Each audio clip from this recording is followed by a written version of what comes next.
क्या महाभारत केवल एक काव्य है या हमारा इतिहास? ये प्रश्न सदियों से मानवता के मन में एक कांटे की तरह चुभता रहा है।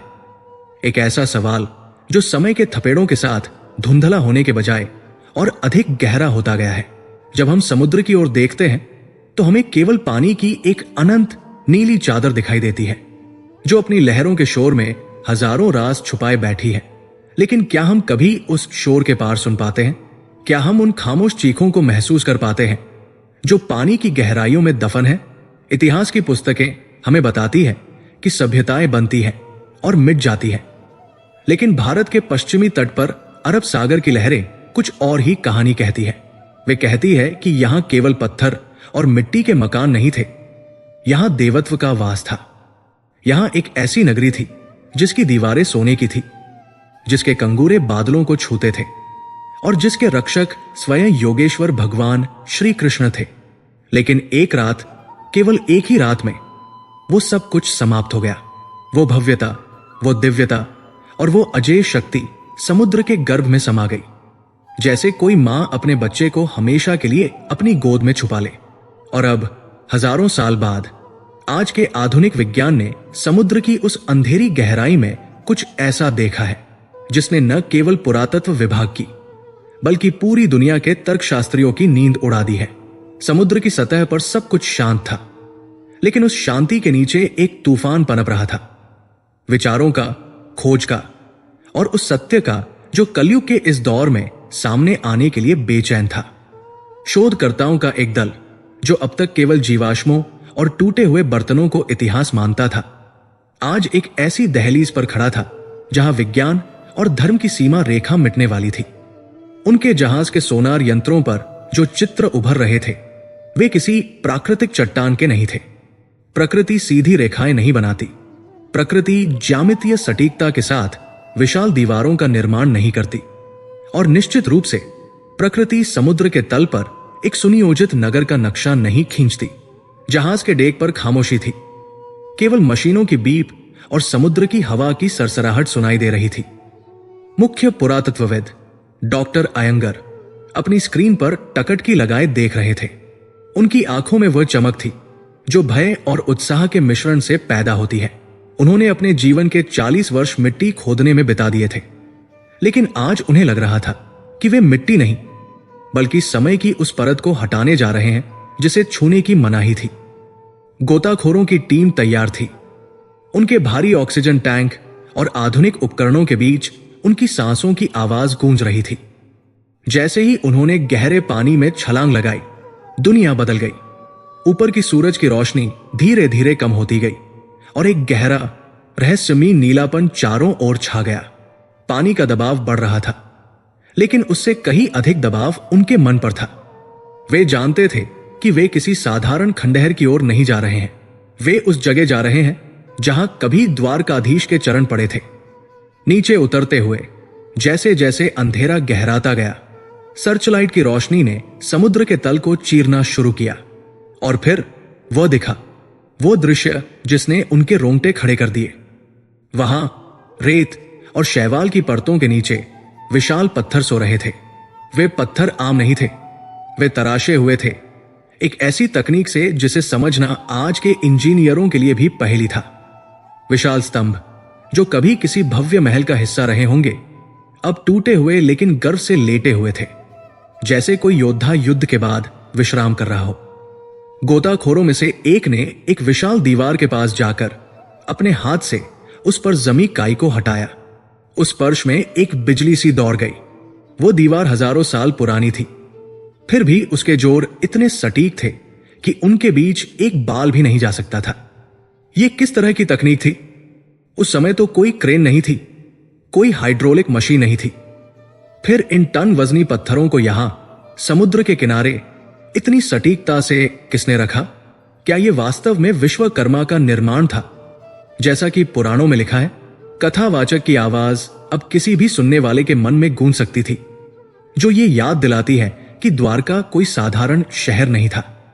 यह वो जगह थी जहां मथुरा छोड़ने के बाद श्री कृष्ण ने अपने यादव कुल को सुरक्षित किया था। यह वो जगह थी जहां जरासंध का भय नहीं था, जहां केवल धर्म और समृद्धि का वास था। शास्त्रों में वर्णन है कि द्वारका में महलों के खंभे मूंगे और पन्ने के बने थे और द्वार सोने के थे। आज भले ही सोना न दिखे, लेकिन उन पत्थरों की भव्यता उस स्वर्ण युग की गवाही दे रही थी। जैसे जैसे गोताखोर आगे बढ़े, उन्हें नगर की योजना स्पष्ट होने लगी। सड़कें जो समकोण पर काटती थी, जल निकासी की प्रणालियां जो आज के शहरों से भी बेहतर थी, यह सब कुछ पानी के नीचे सुरक्षित था, जैसे समय ने इसे फ्रीज कर दिया हो। लेकिन तभी टीम लीडर का ध्यान एक अजीब चीज पर गया। यह पत्थर नहीं था। सोनार ने जिस जगह पर एक अजीब सी धातु की उपस्थिति का संकेत दिया था, वे अब उसके करीब थे। मलबे के बीच एक आधा दफन हुआ ढांचा दिखाई दिया। यह किसी मंदिर का शिखर लग रहा था, या शायद किसी महल का मुख्य द्वार। लेकिन जो चीज सबसे अलग थी, वो थी वहां पड़ी एक वस्तु। गोताखोर ने धीरे से उस वस्तु को उठाया। वो भारी थी, बहुत भारी। पानी के नीचे भी उसका वजन महसूस किया जा सकता था। उसने अपनी टॉर्च की रोशनी उस पर डाली, और जो उसने देखा उससे उसकी सांसें अटक गई। वो धातु का एक टुकड़ा था, शायद किसी हथियार का हिस्सा या किसी यंत्र का। लेकिन अजीब बात यह थी कि हजारों सालों तक खारे पानी में रहने के बावजूद उस पर जंग का एक भी निशान नहीं था। वो धातु काली नहीं पड़ी थी, बल्कि हल्की नीली आभा के साथ चमक रही थी। यह असंभव था। पृथ्वी पर पाई जाने वाली कोई भी धातु, चाहे वो लोहा हो, तांबा हो या सोना, समुद्र के पानी की मार नहीं झेल सकती। सोना जंग नहीं खाता, लेकिन उस पर भी समुद्री जीव और काई जम जाती है।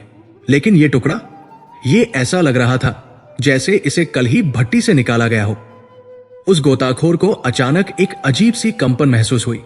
पानी के बहाव से नहीं, बल्कि उस धातु के टुकड़े से। क्या यह केवल एक धातु थी या कुछ और? क्या यह वही तकनीक थी जिसका वर्णन महाभारत के युद्ध में किया गया है? ब्रह्मास्त्र, नारायणास्त्र और सुदर्शन चक्र।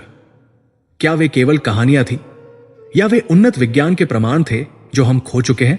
उस समय समुद्र की गहराई में सन्नाटा और भी गहरा हो गया।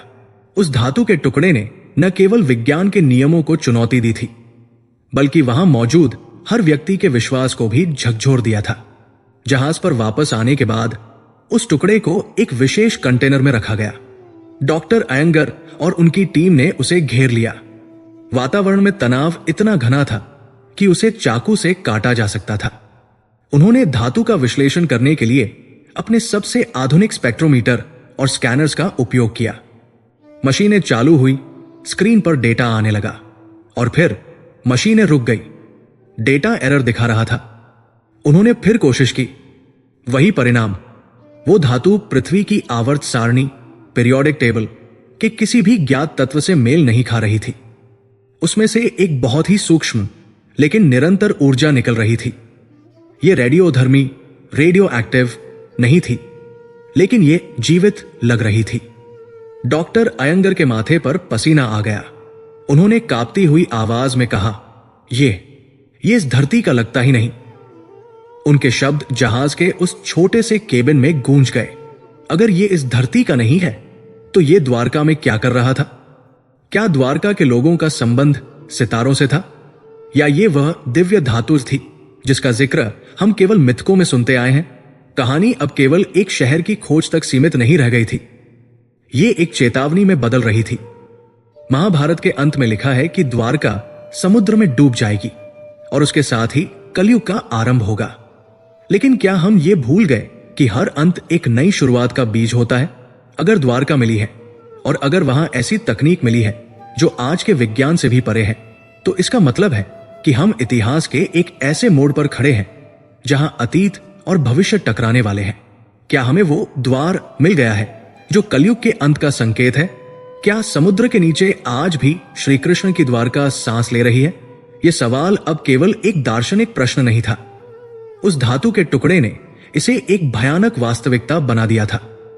वैज्ञानिकों को मिला वो टुकड़ा शायद कोई साधारण अवशेष नहीं था, बल्कि एक कुंजी थी, एक ऐसी शक्ति को जगाने की कुंजी जो हजारों सालों से सो रही थी।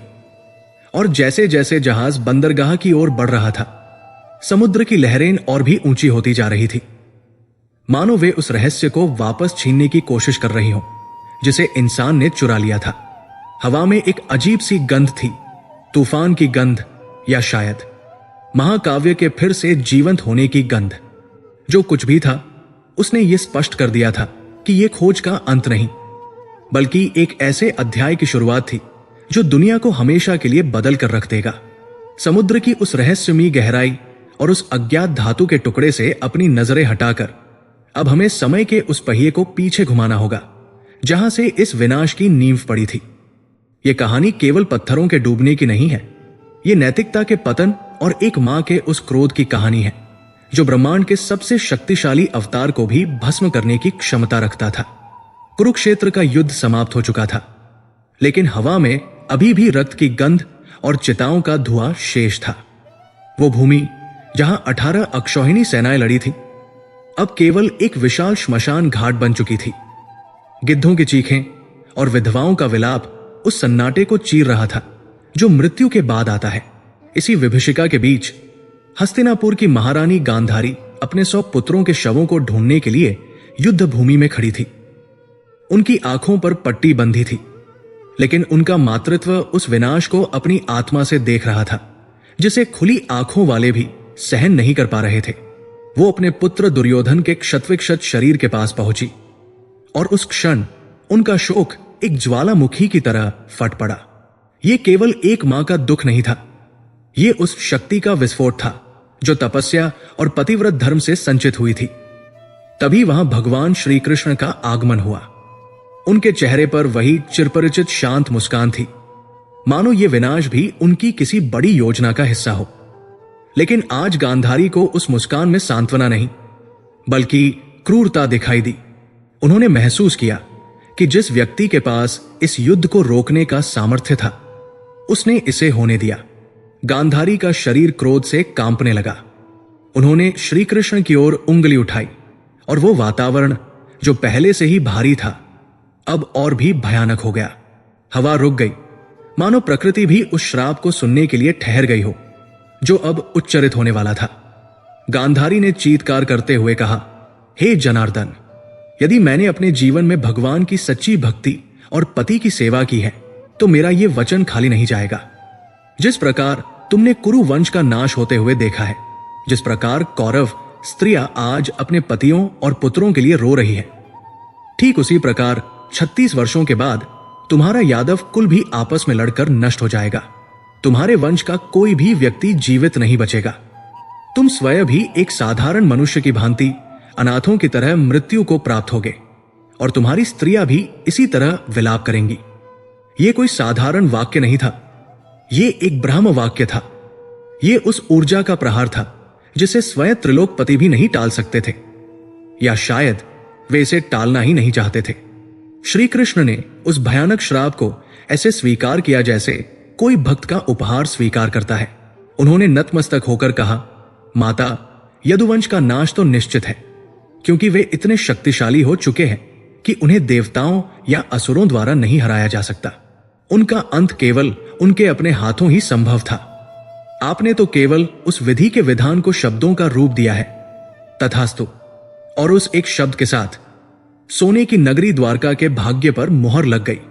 वो श्राप एक अदृश्य बीज की तरह समय की मिट्टी में दफन हो गया, जो 36 वर्षों तक चुपचाप पनपता रहा, अपनी जड़ों को मजबूत करता रहा, ताकि जब वो फलीभूत हो तो उसका परिणाम प्रलयंकारी हो। समय बीतता गया। द्वारका अपनी समृद्धि के चरम पर थी।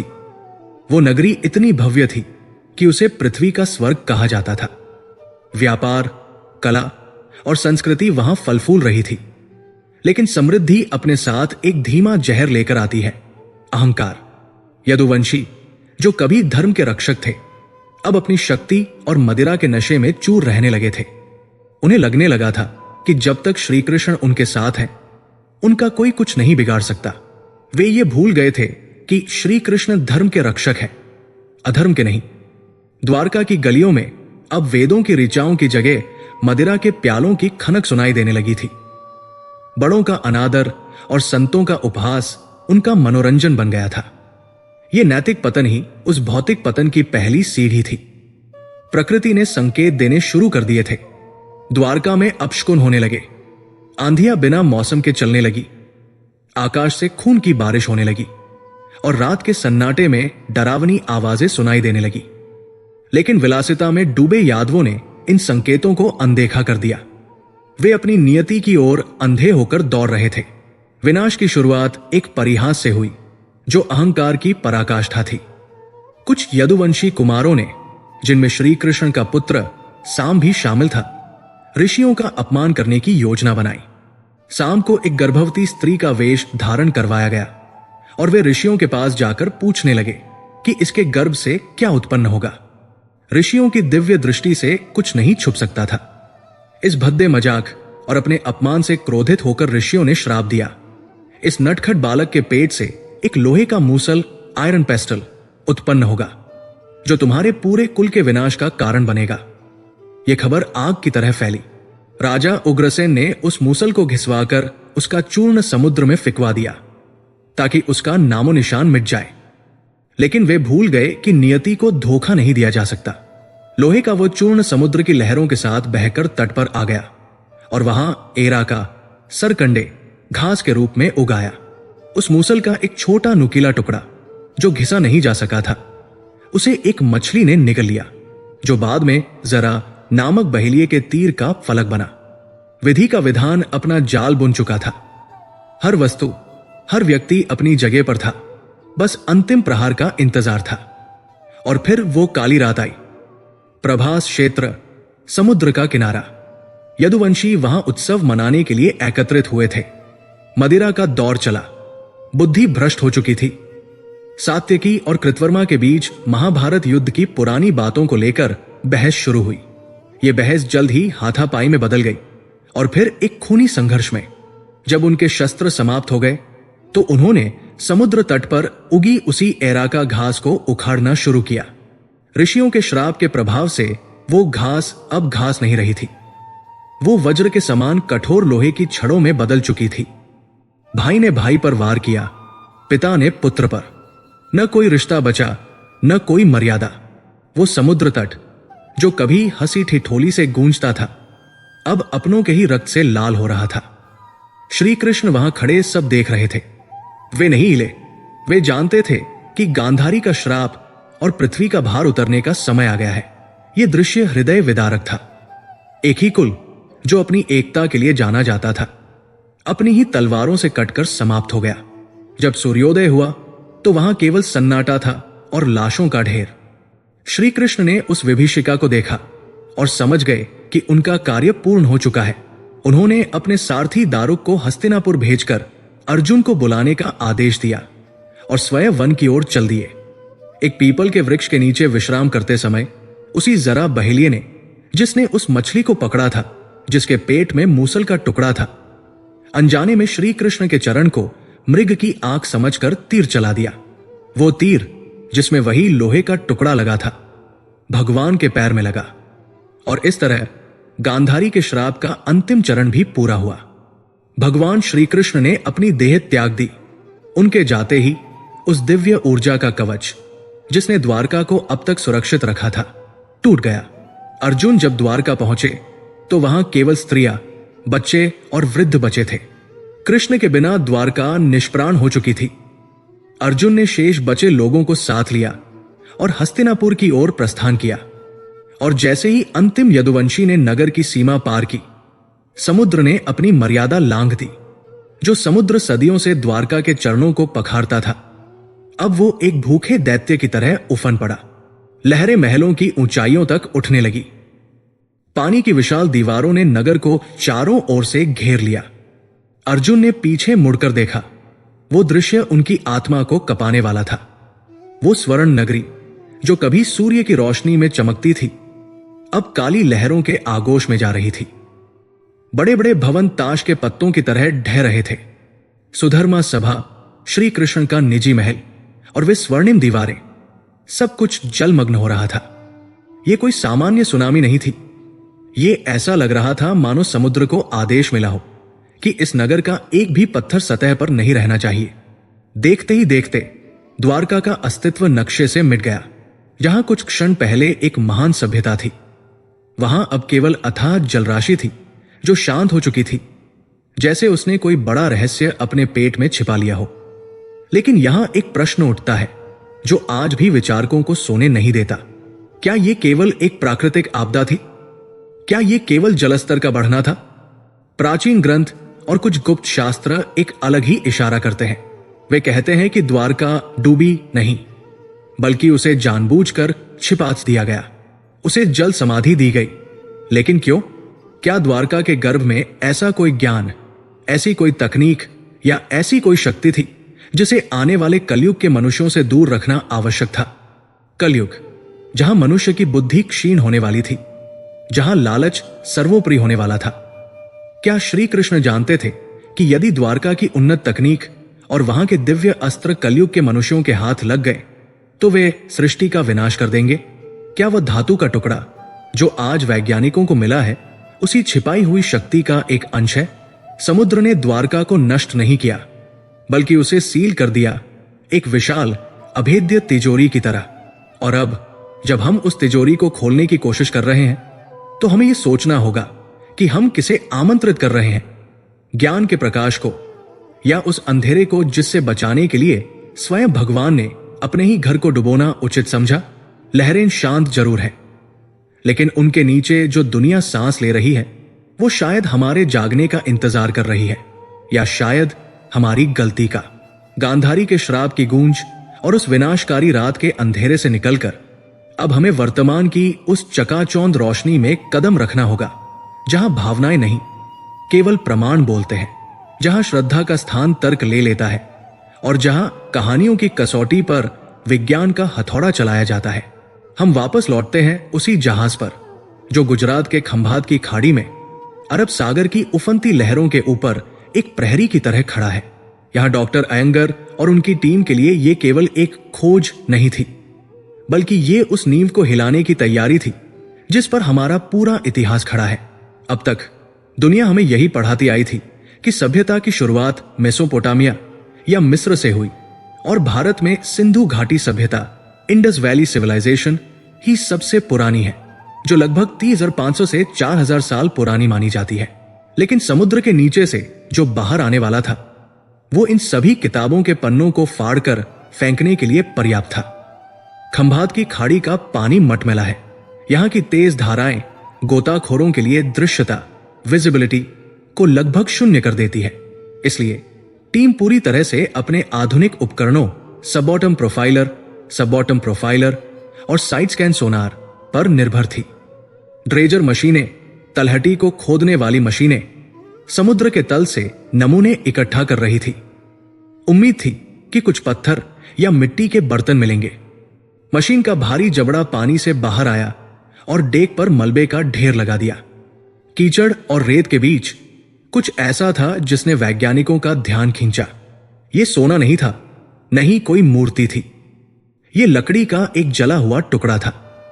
देखने में यह मामूली लग सकता था, लेकिन पुरातत्व विज्ञान में कार्बनिक पदार्थ, ऑर्गेनिक मैटर सोने से भी ज्यादा कीमती होता है, क्योंकि पत्थर का काल निर्धारण, डेटिंग नहीं किया जा सकता, लेकिन लकड़ी का किया जा सकता है। वो लकड़ी का टुकड़ा इतिहास की चाबी थी। उस लकड़ी के टुकड़े को और वहां से मिले कुछ अन्य अवशेषों को भारत की सबसे प्रतिष्ठित प्रयोगशालाओं Birbal Sahni institute of palaeobotany, Lucknow और national geophysical research institute, Hyderabad में भेजा गया। हफ्तों का इंतजार सदियों जैसा लगा और फिर वो रिपोर्ट आई, वो ईमेल जिसने डॉक्टर अयंगर के कंप्यूटर स्क्रीन पर ब्लिंक किया। उसमें लिखा था 9500 बीपी बिफोर प्रेजेंट। इसका अर्थ था आज से लगभग 9000 से 9500 साल पुराना। कमरे में सन्नाटा छा गया। यह सन्नाटा अविश्वास का था। 9000 साल, यह असंभव था। यह सिंधु घाटी सभ्यता से भी 5000 साल पुराना था।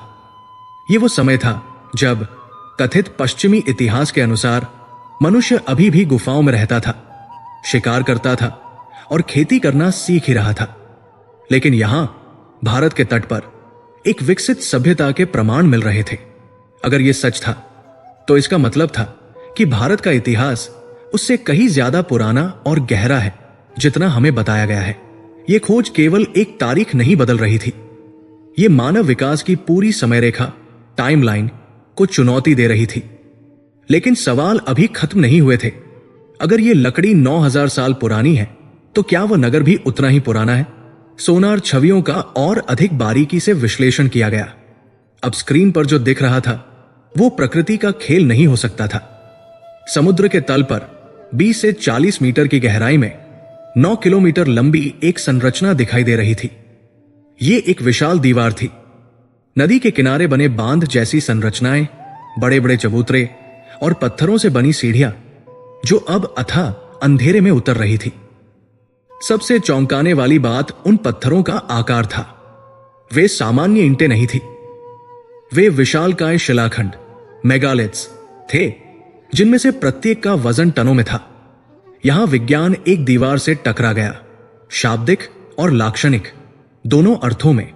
आज के आधुनिक युग में हमें इतने भारी पत्थरों को उठाने और उन्हें सटीक जगह पर रखने के लिए हाइड्रोलिक क्रेन, भारी मशीनरी और सटीक इंजीनियरिंग की आवश्यकता होती है। तो फिर 9000 साल पहले जब तथाकथित इतिहासकार कहते हैं कि पहिए का आविष्कार भी ठीक से नहीं हुआ था, तब इन पत्थरों को यहां किसने रखा? और केवल रखा ही नहीं, उन्हें इंटरलॉकिंग सिस्टम से जोड़ा गया था ताकि वे भूकंप और समुद्री लहरों की मार झेल सके। यह तकनीक आदि मानव की नहीं थी। कथावाचक की आवाज यहां गंभीर हो जाती है। इतिहास की किताबों को बदलना पड़ सकता है। समुद्र के भीतर मिली विशाल दीवारों की संरचना क्रेन और भारी मशीनों के बिना बनाना असंभव था। उस युग में ऐसी तकनीक किसके पास थी? क्या यह विश्वकर्मा की निर्माण कला थी? क्या हम किसी ऐसी सभ्यता को देख रहे हैं जो तकनीक में हमसे भी आगे थी, लेकिन समय के साथ लुप्त हो गई? क्या मय सभा और विश्वकर्मा की कहानियां केवल कल्पना नहीं, बल्कि एक भूली हुई इंजीनियरिंग का दस्तावेज थी?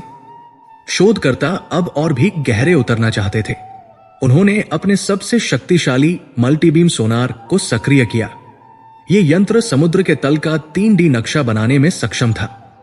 जैसे जैसे सोनार की तरंगे, साउंड वेव्स, समुद्र के तल से टकराकर वापस आईं और कंप्यूटर ने डेटा को प्रोसेस करना शुरू किया, स्क्रीन पर एक चित्र उभरने लगा। शुरुआत में यह एक सामान्य नगर का नक्शा लगा, सड़कें, नालियां और घरों की कतारें। लेकिन जैसे ही कंप्यूटर ने पूरे क्षेत्र, लगभग 9 किलोमीटर गुणा 4 किलोमीटर का एक समग्र दृश्य, टॉप व्यू बनाया, वैज्ञानिकों की सांसें अटक गई। यह नगर बेतरतीब ढंग से नहीं बसा था, और नहीं, यह आज के आधुनिक शहरों की तरह ग्रिड सिस्टम पर आधारित था। इसकी संरचना अजीब थी। यह एक विशिष्ट गणितीय पैटर्न का पालन कर रही थी।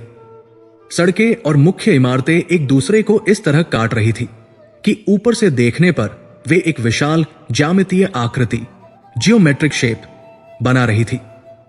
यह आकृति जानी पहचानी थी, फिर भी अपरिचित। यह किसी सर्किट बोर्ड जैसी दिख रही थी। जी हां, एक विशालकाय इलेक्ट्रॉनिक सर्किट मुख्य मंदिर या महल केंद्र में था, और उससे निकलती हुई सड़कें ऊर्जा की रेखाओं की तरह पूरे नगर में फैली थी। डॉक्टर अयंगर ने कांपते हाथों से स्क्रीन को जूम किया। वो आकृति, वो केवल एक डिजाइन नहीं थी, वो एक श्रयंत्र या किसी जटिल मंडला जैसी दिख रही थी। प्राचीन भारतीय वास्तुशास्त्र में नगरों को अक्सर वास्तु पुरुष मंडल के आधार पर बनाया जाता था, लेकिन यह उससे कहीं अधिक जटिल था। यह संरचना ऐसी थी मानो पूरा शहर ही एक मशीन हो, एक ऐसा यंत्र जो शायद पृथ्वी की विद्युत चुंबकीय ऊर्जा, इलेक्ट्रोमैग्नेटिक एनर्जी को सोखने या प्रसारित करने के लिए बनाया गया था। रहस्य अब अपनी चरम सीमा पर था। सोनार ध्वनि तरंगों ने पानी के नीचे एक ऐसी ज्यामितीय आकृति पकड़ी है जो किसी सामान्य नगर की नहीं, बल्कि एक विशाल यंत्र जैसी दिखती है। क्या द्वारका केवल रहने की जगह नहीं थी? क्या यह एक विशाल पावर प्लांट था, या अंतरिक्ष से संपर्क करने का कोई केंद्र? वो 9000 साल पुराना नगर अपने आप में एक तकनीक था, एक ऐसा हार्डवेयर जो अब पानी के नीचे निष्क्रिय पड़ा था। और अगर यह शहर एक मशीन था, तो वो धातु का टुकड़ा जो उन्हें पहले मिला था, क्या वह इस मशीन को चालू करने की चाबी थी? विज्ञान अब उन सवालों के जवाब देने में असमर्थ हो रहा था, जिनका उत्तर शायद केवल अध्यात्म या अति प्राचीन विज्ञान के पास था। कार्बन डेटिंग ने यह तो साबित कर दिया था कि यह सभ्यता मिस्र और सुमेरिया से हजारों साल पुरानी है, लेकिन इस ज्यामितीय रहस्य ने यह इशारा कर दिया कि उनके पास ऐसा ज्ञान था जो आज 21वीं सदी में भी हमारी समझ से बाहर है। समुद्र की गहराइयों में लेटा वो विशाल यंत्र रूपी नगर अब भी अपनी खामोशी में चीख चीख कर कह रहा था कि हम अपने पूर्वजों को बहुत कम आंकते हैं। वे केवल पत्थर जोड़ने वाले कारीगर नहीं थे, वे ऊर्जा के वैज्ञानिक थे। और अब 9000 साल बाद आधुनिक मनुष्य उस स्विच के मुहाने पर खड़ा था जिसे शायद कभी ऑफ कर दिया गया था। क्या हम उसे दोबारा ऑन करने की गलती करने जा रहे थे? विज्ञान के आंकड़े, कार्बन डेटिंग की रिपोर्टें और सोनार की रंग बिरंगी तस्वीरें, ये सब मस्तिष्क को संतुष्ट कर सकती है, तर्क को शांत कर सकती है, लेकिन उस अनुभव का क्या जो तर्क की सीमाओं से परे होता है? उस सिहरन का क्या जो रीढ़ की हड्डी में दौड़ जाती है जब आप किसी ऐसी चीज के सामने खड़े होते हैं जिसे आपका दिमाग नकारता है लेकिन आपकी आत्मा पहचानती है? अब तक हमने मशीनों की आंखों से द्वारका को देखा था, लेकिन अब समय आ गया है कि हम उन इंसानों की आंखों से देखें जिन्होंने उस अंधेरे में उतरने का साहस किया। यह अध्याय केवल खोज का नहीं है, यह भय और विस्मय के उस संगम का है जहां मानव का साहस जवाब दे जाता है। खंभात की खाड़ी का वो क्षेत्र जहां द्वारका के अवशेष मिले हैं, गोताखोरों के बीच अब केवल एक पुरातात्विक स्थल नहीं रह गया था, वो एक वर्जित क्षेत्र बन चुका था। एक ऐसी जगह जहां हवा, पानी और समय के नियम बदल जाते थे। डॉक्टर अयंगर की टीम में कुछ सबसे अनुभवी डीप सी डाइवर्स, गहरे समुद्र के गोताखोर शामिल थे। ये वे लोग थे जिन्होंने प्रशांत महासागर की खाइयों में काम किया था, जिन्होंने द्वितीय विश्व युद्ध के डूबे हुए जहाजों से सोना निकाला था। उन्हें डर नहीं लगता था, या कम से कम वे यही मानते थे। लेकिन द्वारका के पानी में कुछ अलग था। जैसे ही वे सतह से नीचे उतरते, एक अजीब सा भारीपन उन्हें घेर लेता। यह पानी का दबाव नहीं था, यह वातावरण का दबाव था। गोताखोरों ने अपनी लॉगबुक्स में लिखा कि 20 मीटर की गहराई के बाद वहां एक अजीब सी खामोशी छा जाती है। समुद्र जो आमतौर पर जीवित रहता है, मछलियों की आवाजाही, पानी का बहाव, झींगों की कटकट, वहां सब कुछ शांत हो जाता था।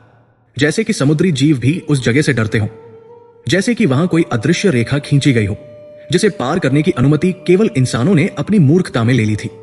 उस दिन का वाकया जिसने पूरे मिशन की दिशा बदल दी, एक अनुभवी गोताखोर विक्रम के साथ घटा। विक्रम एक तार्किक व्यक्ति था। वो भूतों या कहानियों में विश्वास नहीं करता था। उसका काम था नीचे जाना, मलबे की सफाई करना, तस्वीरें लेना और ऊपर आना। लेकिन उस दोपहर जब वो मुख्य दीवार के पास खुदाई कर रहा था, उसे कुछ महसूस हुआ।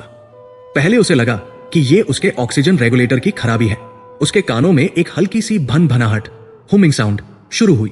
उसने अपने उपकरणों की जांच की, सब कुछ ठीक था। लेकिन वो आवाज रुकी नहीं, वो बढ़ती गई। ये कोई यांत्रिक आवाज नहीं थी, ये एक कंपन था, एक वाइब्रेशन जो उसके कानों के पर्दों से नहीं बल्कि उसकी हड्डियों से होकर गुजर रहा था। पानी के भीतर ध्वनि की गति हवा से तेज होती है, लेकिन यह ध्वनि बाहर से नहीं आ रही थी। ये ऐसा लग रहा था जैसे ये पानी के कण-कण में व्याप्त हो। धीरे धीरे वो भन भनाहट एक स्पष्ट ध्वनि में बदलने लगी। विक्रम ने अपनी सांसें रोक ली। क्या उसका दिमाग उसके साथ खेल खेल रहा था? उस गहरे नीले अंधेरे में जहां हाथ को हाथ नहीं सूझता, उसे एक लयबद्ध ध्वनि सुनाई दे रही थी। यह किसी मंत्र के उच्चारण जैसा था, एक गहरा, गंभीर और निरंतर गूंजता हुआ स्वर। ओ, ये वो ओम नहीं था जो हम सामान्य पूजा पाठ में सुनते हैं। यह ब्रह्मांडीय नाद, कॉस्मिक साउंड जैसा था, भारी और गूंजता हुआ, जैसे कोई विशाल शंख बजा रहा हो। लेकिन वो शंख कहीं पास में नहीं, बल्कि पाताल की गहराइयों में कहीं बहुत दूर था। विक्रम का दिल जोर जोर से धड़कने लगा। उसकी धड़कन उस ध्वनि के साथ तालमेल बिठाने की कोशिश कर रही थी। उसने अपने साथी गोताखोर को इशारा किया, लेकिन उसका साथी अपनी ही दुनिया में खोया हुआ लग रहा था। शायद वह भी उसी सम्मोहन का शिकार था। वो ध्वनि डरावनी नहीं थी, लेकिन वो इतनी शक्तिशाली थी कि उसे महसूस हो रहा था कि उसका अस्तित्व उस आवाज में विलीन हो जाएगा। तभी कुछ ऐसा हुआ जिसने वैज्ञानिक मिशन को एक डरावनी फिल्म में बदल दिया। विक्रम के हेलमेट पर लगे लाइट्स और कैमरा अचानक फड़फड़ाने लगे। पानी के नीचे इलेक्ट्रॉनिक्स का खराब होना आम बात है, लेकिन यह अलग था। उसकी कलाई पर बंधा डिजिटल डेप्थ गेज, गहराई नापने का यंत्र पागल हो गया। अंक तेजी से बदलने लगे, 20 मीटर, 50 मीटर, 100 मीटर और फिर 0, जैसे कि समय और स्थान का गणित वहां लागू ही नहीं हो रहा था। और फिर पूर्ण अंधकार। उसकी सारी लाइट्स बंद हो गई। वो समुद्र के तल पर अकेले घने अंधेरे में था। घबराहट ने उसके गले को जकड़ लिया। अंधेरे में इंसान का सबसे बड़ा दुश्मन उसका अपना डर होता है, लेकिन उस अंधेरे में उसने देखा कि वो अकेला नहीं है। खंडहरों के बीच से, जहां सदियों पुरानी दीवारें टूटी पड़ी थी, एक हल्की नीली रोशनी रिस रही थी। ये किसी सर्चलाइट की रोशनी नहीं थी, ये बायोलुमिनेसेंस, समुद्री जीवों की चमक भी नहीं थी, जो आमतौर पर हरे या नीले रंग की होती है और रसायनों से पैदा होती है। ये रोशनी दिव्य थी। ये स्वर्ण और नीले रंग का मिश्रण थी, जो तरल की तरह बह रही थी। विक्रम की आंखों ने जो देखा, उस पर उसे विश्वास नहीं हुआ। वो रोशनी स्थिर नहीं थी, वो किसी बुद्धिमत्ता के साथ चल रही थी। वो मलबे के चारों ओर घूम रही थी, जैसे कोई पहरेदार अपनी संपत्ति की जांच कर रहा हो। उस रोशनी के केंद्र में कोई आकार नहीं था, लेकिन उसकी उपस्थिति इतनी विशाल थी कि विक्रम को अपने छोटे होने का एहसास हुआ। वो कांपने लगा, ठंड से नहीं, बल्कि उस शक्ति के प्रभाव से। क्या ये वही तेज था जिसका वर्णन पुराणों में देवताओं के आगमन पर किया जाता है? विक्रम ने महसूस किया कि वो रोशनी उसे देख रही है, बिना आंखों के, बिना चेहरे के। वो ऊर्जा उसे स्कैन कर रही थी। उसके मन में एक विचार आया, या शायद वो विचार उस रोशनी ने उसके दिमाग में डाला था। तुम यहां क्यों हो? यह स्थान अब मनुष्यों के लिए नहीं है। उसी क्षण एक तेज शंखनाद की आवाज उसके दिमाग में गूंज उठी, इतनी तेज कि उसे लगा उसका सिर फट जाएगा। वो चीखना चाहता था, लेकिन मुख से आवाज नहीं निकली। उसने अपनी रस्सी, टेदर को पागलों की तरह खींचा, जो सतह पर मौजूद टीम के लिए आपातकालीन संकेत था। ऊपर की टीम ने उसे तुरंत खींचना शुरू किया। जैसे जैसे वो ऊपर जा रहा था, वो रोशनी उसका पीछा नहीं कर रही थी, बल्कि वहीं स्थिर होकर उसे जाते हुए देख रही थी, जैसे कोई राजा अपने दरबार से किसी घुसपैठिए को बाहर निकाल रहा हो। जब विक्रम को डेक पर लाया गया, वो बदहवास था। उसका शरीर कांप रहा था और वो केवल एक ही शब्द दोहरा रहा था, वहां कोई है, वहां कोई है। विक्रम की यह हालत देखकर बाकी टीम भी सहम गई, लेकिन यह केवल विक्रम का भ्रम नहीं था। उस रात जहाज के सोनार ने भी कुछ असंभव रिकॉर्ड किया था। जिस समय विक्रम की लाइट्स बंद हुई थी, सोनार स्क्रीन पर एक विशाल छाया उभरी थी। वो छाया किसी पनडुब्बी या व्हेल से भी बड़ी थी। वो कुछ क्षणों के लिए स्क्रीन पर रही और फिर अचानक गायब हो गई, जैसे वो कभी वहां थी ही नहीं। वैज्ञानिकों ने इसे ग्लिच या तकनीकी खराबी कहकर खारिज करने की कोशिश की, लेकिन उनकी आंखों में छिपा डर सच बयां कर रहा था। वे जानते थे कि समुद्र के नीचे उन्होंने किसी ऐसी चीज को छेड़ दिया है जो सो रही थी। मशीनें झूठ बोल सकती है, लेकिन एक अनुभवी गोताखोर की दहशत झूठ नहीं बोलती। इस घटना के बाद स्थानीय मछुआरों की बातें, जिन्हें वैज्ञानिक अब तक अंधविश्वास मानकर हंसते थे, अचानक भयानक रूप से सच लगने लगी। तट के पास रहने वाले बूढ़े मछुआरे काका दामजी अक्सर कहते थे कि अमावस और पूर्णिमा की रात को उस क्षेत्र में नाव नहीं ले जानी चाहिए। उनका कहना था, बाबूजी, आप लोग जिसे पत्थर कहते हैं, वो हमारे लिए मंदिर है, और मंदिर में भगवान के सोने के बाद नहीं जाया जाता। मछुआरों के बीच सदियों से एक कहानी प्रचलित थी कि द्वारका डूबी जरूर है, लेकिन उसके रक्षक आज भी वहां तैनात है।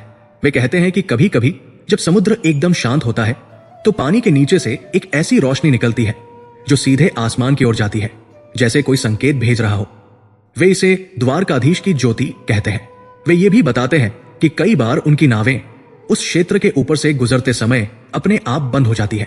दिशा सूचक यंत्र, कॉम्पास की सुई पागलों की तरह घूमने लगती है, और नाविकों को ऐसा लगता है कि कोई अदृश्य हाथ उनकी नाव को उस जगह से दूर धकेल रहा है। समुद्र उसे छिपाए रखना चाहता है। काका दामजी ने एक बार डॉक्टर अयंगर से कहा था, उनकी आंखों में एक अजीब सी चमक थी।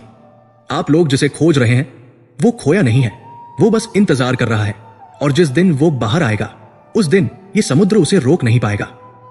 क्या वे मछुआरे जानते थे जो ये पढ़े लिखे वैज्ञानिक नहीं समझ पा रहे थे? क्या 9000 साल पुरानी वो नगरी आज भी जीवित है? उस रात जहाज के डेक पर सन्नाटा था। कोई भी अपनी केबिन में सोने नहीं गया। सब रेलिंग के पास खड़े होकर उस काले अनंत समुद्र को देख रहे थे। विक्रम की घटना ने उनके वैज्ञानिक अहंकार को तोड़ दिया था। वे अब ये नहीं सोच रहे थे कि उन्होंने क्या खोजा है, बल्कि ये सोच रहे थे कि उन्हें किसने देख लिया है। हवा में एक अजीब सी गंध थी, ओजोन और चंदन की मिलीजुली गंध, जो समुद्र के बीचों बीच आना असंभव था। लहरों की आवाज में भी बदलाव आ गया था। अब वो शोर नहीं था, बल्कि एक लय थी। ध्यान से सुनने पर हवा के झोंकों में वही ध्वनि सुनाई दे रही थी जो विक्रम ने नीचे सुनी थी। एक बहुत धीमा लेकिन निरंतर गूंजता हुआ ओम। यह ध्वनि डरावनी थी, क्योंकि यह प्राकृतिक नहीं थी। यह एक चेतावनी थी, एक संकेत था कि मनुष्य ने उस सीमा को पार कर लिया है जो भौतिक और आध्यात्मिक जगत को अलग करती है। द्वारका के अवशेष केवल पत्थर नहीं थे, वे एक ऊर्जा का स्रोत थे जो हजारों सालों से निष्क्रिय पड़ा था, और हमारी छेड़छाड़ ने उसे शायद फिर से सक्रिय कर दिया था। रहस्य अब गहरा गया था। क्या समुद्र के नीचे आज भी कोई पहरा दे रहा है? क्या वो ओम की ध्वनि किसी मशीन की थी या किसी देवता की सांसों की? और सबसे बड़ा सवाल, वो धातु का टुकड़ा जो अब उनकी प्रयोगशाला में रखा था, क्या वह इस गूंज का कारण था? जैसे जैसे रात गहरी होती गई, समुद्र का पानी और भी काला होता गया, और उस गहराई में कहीं बहुत नीचे कुछ जाग रहा था, कुछ ऐसा जो विज्ञान की पकड़ से बाहर था और समझ से परे। द्वारका केवल एक इतिहास नहीं था, वो एक वर्तमान था जो अपनी बारी का इंतजार कर रहा था। विक्रम की उस भयावह और रहस्यमयी अनुभव के बाद जहाज पर छाया सन्नाटा किसी तूफान से पहले की शांति जैसा नहीं था, बल्कि ये उस खामोशी जैसा था जो किसी शमशान में अंतिम संस्कार के बाद छा जाती है। तर्क और विज्ञान के अहंकार पर चोट लग चुकी थी। डॉक्टर अयंगर और उनकी टीम अब केवल शोधकर्ता नहीं थे, वे अनजाने में एक ऐसे खेल के खिलाड़ी बन चुके थे जिसके नियम उन्होंने नहीं बनाए थे। लेकिन मानव जिज्ञासा एक ऐसी भूख है जो भय से भी मिटती नहीं, बल्कि और भड़कती है। सोनार के नक्शे पर वो ज्यामितीय केंद्र, वो बिंदु जहां सारी ऊर्जा रेखाएं आकर मिलती थी, अब भी उन्हें बुला रहा था। वो ओम की ध्वनि, वो नीली रोशनी, सब कुछ उसी केंद्र से उत्पन्न हो रहा था। और जैसे जैसे जहाज उस केंद्र बिंदु के ठीक ऊपर पहुंचा, समुद्र की लहरें अजीब तरह से शांत हो गई, मानो जल ने भी अपना श्वास रोक लिया हो। अब समय था अंतिम डुबकी का, उस सत्य का सामना करने का जो 9000 सालों से वहां लेटा था। इस बार सुरक्षा के कड़े इंतजाम और आधुनिक रोबोटिक सबमरीन आरओवी के साथ टीम ने उस केंद्र की ओर उतरने का निर्णय लिया जहां मनुष्य का जाना शायद वर्जित था। जैसे जैसे आरओवी, रिमोटली ऑपरेटेड व्हीकल, अंधेरे को चीरता हुआ नीचे उतरा, कैमरे की स्क्रीन पर जो दृश्य उभरा उसने डेक पर खड़े हर व्यक्ति की धड़कनें थाम दी। अब तक वे टूटे हुए खंभे और दीवारें देख रहे थे, लेकिन यहां कोई मलबा नहीं था। यहां सब कुछ सुरक्षित था, अखंड था। समुद्र की तलहटी में एक विशाल खाई के बीचों बीच एक वृत्ताकार प्रांगण बना हुआ था, और उस प्रांगण के ठीक सामने काले बेसाल्ट पत्थर से बना एक विशालकाय ढांचा खड़ा था। यह किसी मंदिर का गर्भगृह नहीं लग रहा था, नहीं किसी राजा का महल। ये एक दरवाजा था, एक ऐसा दरवाजा जिसकी ऊंचाई कम से कम 50 फीट रही होगी। उसके निर्माण में जिस पत्थर का उपयोग हुआ था वो आसपास की चट्टानों से बिल्कुल अलग था, गहरा काला, चिकना और इतना कठोर कि उस पर हजारों सालों के खारे पानी और दबाव का एक खरोंच भी नहीं था। यह दरवाजा किसी इमारत में जाने का रास्ता नहीं था, बल्कि यह सीधे एक पहाड़ के गर्भ में धंसा हुआ था, जैसे किसी ने पर्वत को काटकर उसके भीतर एक विशाल तिजोरी बना दी हो। रोबोटिक कैमरे ने जूम किया। दरवाजे की सतह सपाट नहीं थी, उस पर उभरी हुई नक्काशी थी, लेकिन यह नक्काशी फूलों या बेलबूटों की नहीं थी, ये एक चेतावनी थी। दरवाजे के ठीक मध्य में एक विशाल चक्र बना हुआ था, उसकी 12 तीलियां, स्पोक्स थीं, और वे इतनी सजीव लग रही थी मानो वे पत्थर की नहीं बल्कि जमी हुई ऊर्जा की बनी हो। डॉक्टर अयंगर ने अपनी सांसें रोक ली। किसी भी भारतीय के लिए उस चिन्ह को पहचानना मुश्किल नहीं था। वह सुदर्शन चक्र था, काल का पहिया जो सृजन भी करता है और संहार भी। लेकिन यहां उस चक्र को एक शस्त्र के रूप में नहीं बल्कि एक सील के रूप में उकेरा गया था। जैसे किसी बोतल पर ढक्कन लगाया जाता है, वैसे ही इस विशाल दरवाजे पर सुदर्शन चक्र की मुहर लगी थी। यह मुहर यह बताने के लिए काफी थी कि इसके पीछे जो कुछ भी है वो भगवान विष्णु के अवतार की निजी संपत्ति है, और उसे उनकी अनुमति के बिना खोलना सृष्टि के नियमों का उल्लंघन होगा। दरवाजे के चारों ओर प्राचीन ब्राह्मी और कुछ ऐसी लिपियां खुदी हुई थी जिन्हें अभी तक पढ़ा नहीं जा सका है, लेकिन वे सिंधु घाटी की लिपि से भी पुरानी लग रही थी। पुरातत्वविद जो अब तक केवल पत्थरों की आयु नाप रहे थे, अब उन शब्दों के अर्थ खोजने में जुट गए। जहाज पर मौजूद भाषा विशेषज्ञों ने उन धुंधले अक्षरों को डिकोड करने की कोशिश की। कुछ शब्द समझ में आए और उन शब्दों ने उनके रोंगटे खड़े कर दिए। वहां लिखा था कालाग्नि, समय की आग, गोपित, छिपा हुआ और प्रलय। इन टूटे फूटे शब्दों से जो अर्थ निकल रहा था वो स्पष्ट था। यह स्थान रहने के लिए नहीं था, ये एक संग्रहालय नहीं था, ये एक तिजोरी थी। प्राचीन ग्रंथों और महाभारत के मौसल पर्व में ऐसे संकेत मिलते हैं कि अपनी देह त्यागने से पहले और द्वारका के डूबने से पूर्व भगवान श्री कृष्ण ने अपने कुछ अत्यंत विनाशकारी दिव्य अस्त्रों और उस ब्रह्म ज्ञान को, जो कलयुग के अपवित्र मनुष्यों के हाथ नहीं लगना चाहिए था, सुरक्षित कर दिया था। उन्होंने उन शक्तियों को नष्ट नहीं किया, क्योंकि ऊर्जा कभी नष्ट नहीं होती, उन्होंने उसे लॉक कर दिया। कथावाचक का स्वर यहां भारी और रहस्यमयी हो जाता है। ये केवल पत्थर नहीं है, ये एक काल कोठरी है, एक टाइम कैप्सूल। वैज्ञानिक इस दरवाजे को खोलने से डरते हैं क्योंकि इससे जुड़ी चेतावनी स्पष्ट है। ये दरवाजा तब तक बंद रहना चाहिए जब तक कि धर्म की हानि अपनी चरम सीमा पर न पहुंच जाए, या जब तक उसे खोलने वाला स्वयं वो न हो। लेकिन विडंबना देखिए, आज का विज्ञान जो धर्म को नहीं मानता, उसी धर्म की सबसे बड़ी शक्ति के मुहाने पर खड़ा था। आरओवी के सेंसर बता रहे थे कि उस दरवाजे के पीछे एक विशाल शून्य, वॉइड है, एक खाली जगह जहां तापमान परम शून्य, एब्सोल्यूट जीरो के करीब है। यह कैसे संभव है? समुद्र के तल पर जहां दबाव इतना अधिक है, वहां दरवाजे के पीछे एक वैक्यूम और इतना कम तापमान कैसे बनाए रखा जा सकता है? इसका मतलब था कि वो दरवाजा हर्मेटिकली सील्ड था और उसके पीछे की तकनीक आज भी 9000 साल बाद भी काम कर रही थी। तभी एक अप्रत्याशित घटना घटी। जहाज की प्रयोगशाला में वो धातु का टुकड़ा जिसे गोताखोर पहले अध्याय में ऊपर लाए थे, अचानक सक्रिय हो गया। वो कांच के कंटेनर में थरथराने लगा। उसकी कंपन की आवृत्ति, फ्रीक्वेंसी ठीक वैसी ही थी जैसी नीचे उस विशाल दरवाजे से निकल रही थी। डॉक्टर अयंगर को एक भयानक एहसास हुआ। वो टुकड़ा कोई हथियार का हिस्सा नहीं था, वो एक कुंजी की थी, और वे अपनी अज्ञानता में उस कुंजी को ताले के ठीक ऊपर ले आए थे। नीचे समुद्र की तलहटी में वो विशाल पत्थर का दरवाजा जो सदियों से अचल था, उसमें एक हल्की सी हलचल हुई। यह हलचल आंखों से नहीं देखी जा सकती थी, लेकिन सोनार ने इसे पकड़ लिया। दरवाजे के बीच में बना सुदर्शन चक्र का निशान। वो घुमा, बहुत थोड़ा, शायद 1 मिलीमीटर का 1000वां हिस्सा, लेकिन वो घुमा। समुद्र के पानी में एक झटका सा लगा, जैसे किसी ने बहुत जोर से ताली बजाई हो। आरओवी का कैमरा हिल गया। स्क्रीन पर स्टैटिक झिलमिलाहट आने लगी। वैज्ञानिकों के चेहरों पर हवाइयां उड़ने लगी। क्या उन्होंने अनजाने में कोई अलार्म बजा दिया था? क्या हम उस दरवाजे को खोलने की गलती करने वाले हैं, या वो अपने आप खुलने वाला है? उस दरवाजे के पीछे क्या है? क्या वहां ब्रह्मास्त्र, पाशुपतास्त्र जैसे हथियार रखे हैं जो एक ही पल में पूरी दुनिया को भाप बना सकते हैं? या वहां कोई ऐसा वायरस, कोई ऐसी जैविक शक्ति कैद है जिसे द्वापर युग में नियंत्रित कर लिया गया था, लेकिन जो आज हमारी प्रतिरक्षा प्रणाली, इम्यून सिस्टम के लिए काल बन सकती है? या फिर वहां स्वयं काल सोया हुआ है? माहौल में तनाव इतना बढ़ गया कि सांस लेना मुश्किल हो रहा था। डॉक्टर अयंगर चिल्लाए, आरओवी को वापस लाओ अभी। लेकिन मशीन ने जवाब देना बंद कर दिया था। नीचे उस दरवाजे की दरारों से अब वही सुनहरी नीली रोशनी बाहर आने लगी थी जो गोताखोर विक्रम ने देखी थी। लेकिन इस बार वो शांत नहीं थी, वो आक्रामक थी। वो रोशनी पानी को काटते हुए ऊपर की ओर बढ़ रही थी। उस विशाल दरवाजे के खुलने की आवाज, पत्थर पर पत्थर के घिसने की वो भारी गड़गड़ाहट भरी आवाज सोनार के माध्यम से जहाज के हर स्पीकर में गूंजने लगी। यह आवाज किसी यांत्रिक दरवाजे की नहीं थी। ये ऐसी थी मानो पृथ्वी की टेक्टोनिक प्लेट्स आपस में टकरा रही हों। वो रहस्य जो समुद्र की छाती में दफन था, अब बाहर आने के लिए मचल रहा था। क्या श्री कृष्ण ने यह नहीं सोचा था कि एक दिन मनुष्य यहां तक पहुंच जाएगा? या उन्होंने ये सोचा था और इसीलिए यह व्यवस्था की थी? शायद यह दरवाजा खुलने के लिए ही बना था, लेकिन सही समय पर। और प्रश्न यह था, क्या यह सही समय है? क्या कलयुग का वह चरण आ गया है जब इस ज्ञान की आवश्यकता है, या यह विनाश की घंटी है? वैज्ञानिक जो खोज करने आए थे अब अपनी ही खोज से भागना चाहते थे, लेकिन समुद्र के बीच में भागने की कोई जगह नहीं होती। नीचे दरवाजा अपनी नींद से जाग चुका था और ऊपर आसमान में काले बादल घिरने लगे थे, ठीक वैसे ही जैसे विनाश की उस रात घिरे थे। प्रकृति और वो प्राचीन तकनीक एक दूसरे से बात कर रहे थे और उनके बीच की भाषा मनुष्य की समझ से परे थी।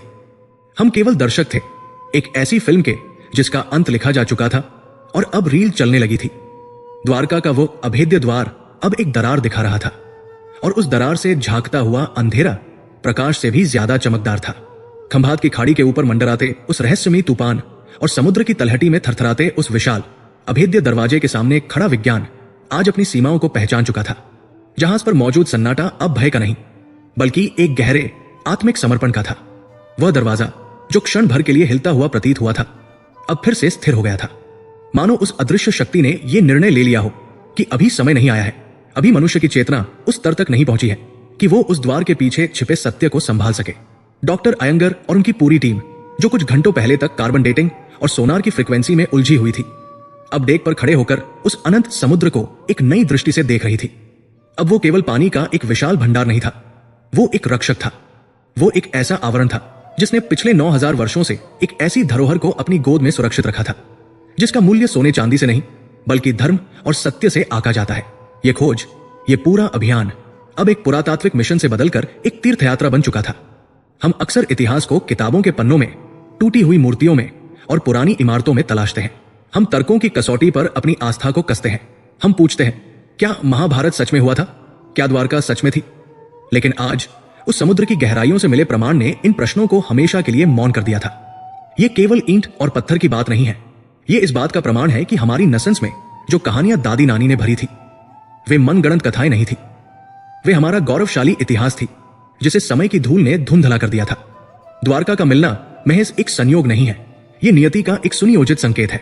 यह इस बात का उद्घोष है कि जब जब मनुष्य अपने मूल से कटेगा, जब जब वो अपने अतीत को भूलकर अंधकार की ओर बढ़ेगा, तब जब उसका इतिहास, उसका धर्म स्वयं उठ खड़ा होगा उसे आईना दिखाने के लिए। विचार कीजिए, आखिर समुद्र ने द्वारका को निकला क्यों? क्या यह केवल एक बार थी? क्या यह केवल टेक्टोनिक प्लेट्स का खिसकना था, या यह एक दैवीय योजना थी? महाभारत के युद्ध के बाद जब समाज नैतिक रूप से पतन की ओर बढ़ रहा था, जब कलयुग के काले बादल क्षितिज पर मंडराने लगे थे, तब भगवान श्री कृष्ण जानते थे कि उनकी ये नगरी, जो दिव्यता और उन्नत तकनीक का शिखर थी, यदि कलयुग के लोभी और अधर्मी मनुष्यों के हाथ लग गई तो वे इसका दुरुपयोग करेंगे। वे उस ज्ञान को बेच देंगे। वे उन शस्त्रों से विनाश लीला रचेंगे। इसलिए जैसे एक मां अपने बच्चे को खतरे से बचाने के लिए उसे अपने आंचल में छुपा लेती है, ठीक वैसे ही समुद्र ने, जो स्वयं वरुण देव का स्वरूप है, द्वारका को अपनी गहराइयों में छुपा लिया। यह विनाश नहीं था, यह संरक्षण था। द्वारका डूबी नहीं, उसने जल समाधि ली। वो वहां सुरक्षित है, ऑक्सीजन और समय की मार से दूर, उस दिन की प्रतीक्षा में जब पृथ्वी पर पुनः धर्म की स्थापना होगी और मनुष्य उस ज्ञान के योग्य बनेगा। आज के वैज्ञानिकों को मिला वो 9000 साल पुराना लकड़ी का टुकड़ा और वो विशाल यंत्र रूपी नगर विन्यास, आधुनिक विज्ञान के गाल पर एक तमाचा भी है और एक आशीर्वाद भी। ये हमें बताता है कि हम विकास की जिस सीढ़ी पर आज खड़े होकर अहंकार कर रहे हैं, हमारे पूर्वज उससे कहीं ऊपर खड़े थे। वे प्रकृति के साथ संघर्ष नहीं करते थे, बल्कि उसके साथ लय में जीते थे। उनकी तकनीक प्रदूषण नहीं फैलाती थी, बल्कि ऊर्जा को संतुलित करती थी। वो बंद दरवाजा जिस पर सुदर्शन चक्र की मुहर लगी है, ये चीख चीख कर कह रहा है कि विज्ञान जब अपनी चरम सीमा पर पहुंचता है तो वो अध्यात्म बन जाता है। आज का क्वांटम फिजिक्स जिस गॉड पार्टिकल या जिस ऊर्जा क्षेत्र की बात करता है, हमारे ऋषियों ने उसे हजारों साल पहले ब्रह्मा और नाद के रूप में अनुभव कर लिया था। वह ओम की ध्वनि जो गोताखोरों के कानों में गूंजी, वो कोई मति भ्रम नहीं था। वो ब्रह्मांड की वो मौलिक आवृत्ति, फ्रीक्वेंसी थी जिस पर यह पूरी सृष्टि नाच रही है। और द्वारका उस आवृत्ति का केंद्र बिंदु था। जहाज अब धीरे धीरे तट की ओर बढ़ रहा था, लेकिन किसी का मन वहां से लौटने का नहीं था। डॉक्टर अयंगर ने अपनी डायरी में लिखा, हम खोजने आए थे कि द्वारका थी या नहीं, लेकिन हम ये जानकर लौट रहे हैं कि हम क्या है। हम उस सनातन वृक्ष की शाखाएं हैं जिसकी जड़ें पाताल तक गहरी है। यह खोज अभी अधूरी है और शायद ये अधूरी ही रहेगी, क्योंकि कुछ रहस्य सुलझाने के लिए नहीं, बल्कि अनुभव करने के लिए होते हैं। उस बंद दरवाजे के पीछे क्या है? क्या वहां भगवान के दिव्य अस्त्र सो रहे हैं? क्या वहां प्राचीन विमानों की तकनीक है? या वहां भविष्य का वो ब्लूप्रिंट है जो कलयुग के अंत के बाद सतयुग के निर्माण में काम आएगा? संभावनाएं अनंत है, लेकिन एक बात निश्चित है, द्वारका सो रही है, मरी नहीं है। उसकी सांसें आज भी ज्वार भाटे के रूप में चलती है। उसकी धड़कन आज भी सोनार की तरंगों में सुनाई देती है। वो एक टाइम कैप्सूल है जिसे भगवान ने स्वयं सील किया है। ये निष्कर्ष हमें एक बहुत बड़ी जिम्मेदारी का एहसास कराता है। हम कलयुग के उस दौर में जी रहे हैं जहां सत्य को झूठ और झूठ को सत्य साबित करना बहुत आसान है। ऐसे समय में द्वारका का भौतिक प्रमाण सामने आना हमें हमारी जड़ों की ओर खींचने का एक प्रयास है। यह हमें याद दिलाता है कि भगवान श्री कृष्ण का वो वचन, यदा यदा ही धर्मस्य ग्लानिर्भवति भारत, जब जब धर्म की हानि होगी, केवल एक श्लोक नहीं है, बल्कि एक शाश्वत सत्य है। उन्होंने कहा था कि वे आएंगे, लेकिन क्या उनका आना हमेशा एक शारीरिक रूप में ही होता है? क्या द्वारका का प्रकट होना उनके आने की आहट नहीं है? क्या ये इस बात का संकेत नहीं है कि बदलाव का समय निकट आ गया है? समुद्र के नीचे से आ रही वो रोशनी कलयुग के घने अंधेरे में एक उम्मीद की किरण है। ये बताती है कि अंत कितना भी भयानक क्यों न हो, सत्य कभी नष्ट नहीं होता।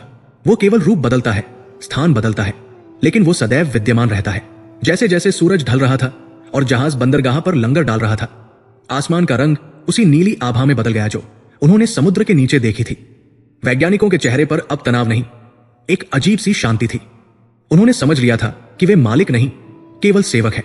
उन्होंने उस शक्ति को नमन किया जो उनकी समझ से परे थी। यह कहानी यहां खत्म नहीं होती, यह तो बस एक शुरुआत है, एक ऐसी जागृति की शुरुआत जहां विज्ञान और धर्म हाथ मिलाकर चलेंगे, जहां हम अपने अतीत को नकारेंगे नहीं, बल्कि उससे सीखेंगे। द्वारका हमें बुला रही है, लेकिन वो हमसे हमारे अहंकार की बलि मांग रही है। वो कह रही है कि यदि तुम मेरे द्वार को खोलना चाहते हो तो तुम्हें पहले अपने मन के द्वार खोलने होंगे। तुम्हें अर्जुन जैसा समर्पण और उद्धव जैसा ज्ञान लाना होगा। और अब मैं, आपका कथावाचक, आपको इसी विचार के साथ छोड़ना चाहता हूं। उस अथाह सागर की ओर देखिए और महसूस कीजिए। लहरों के शोर के नीचे उस खामोशी को सुनिए। क्या आपको नहीं लगता कि वो बंद दरवाजा केवल एक पत्थर नहीं है? क्या आपको नहीं लगता कि उसके पीछे आज भी वो ऊर्जा स्पंदित हो रही है जिसने महाभारत के युद्ध को संचालित किया था? क्या पता उस दरवाजे के ठीक पीछे अंधेरे में चमकता हुआ, अपनी धुरी पर घूमता हुआ भगवान श्री कृष्ण का वो सुदर्शन चक्र आज भी पूरी सृष्टि के संतुलन को बनाए हुए हो? क्या वो इंतजार कर रहा है उस अंतिम क्षण का जब उसे फिर से अपनी आभा बिखेरनी होगी? ये प्रश्न मैं आपके विवेक पर छोड़ता हूं, क्योंकि उत्तर खोजने के लिए आपको समुद्र में गोता लगाने की जरूरत नहीं है। जरूरत है तो बस विश्वास की एक डुबकी लगाने की। विज्ञान ने अपना काम कर दिया है, अब बारी आपकी आस्था की है।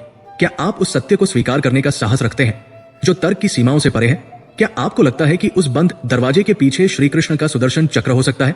अपने विचार नीचे लिखें। जय श्री कृष्ण।